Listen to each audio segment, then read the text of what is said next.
Hello everyone, good afternoon.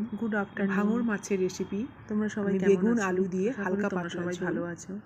সর্ষে অল্প একটু সর্ষে দেবো ওর মধ্যে। আমি সর্ষেটাকে হালকা প্রথমে আমি একটু ফ্রাই করে নেব, একটুখানি নিয়ে এটাকে আমি গুঁড়ো করে গরম নেব। তাওয়ায় একটু ফ্রাই করে নিয়ে একই কড়াইয়ে একটু গুঁড়ো আমি করে তেল নেব। দিয়ে মাছগুলোকে আমি প্রথমে ভেজে তেল গরম করে নেব।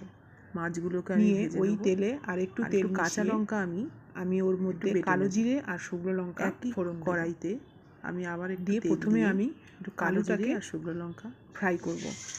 বেগুনটা আমি এখন দেবো না, বেগুনটা নরম হয়ে যায়, তার জন্য আমি আগে আলুটাকে ফ্রাই করে ওর মধ্যে আমি বাটা কাঁচা লঙ্কাটা দিয়ে একটু নাড়াচাড়া করে আমি জল দিয়ে দেবো।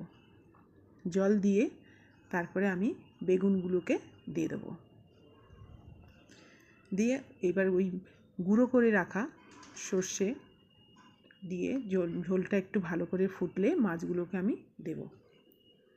দিয়ে ভালোভাবে ফুটলে একটু নুনটা একটু দেখে নিতে হবে, নিয়ে তার উপরে ধনেপাতা দিয়ে আমার রান্না রেডি।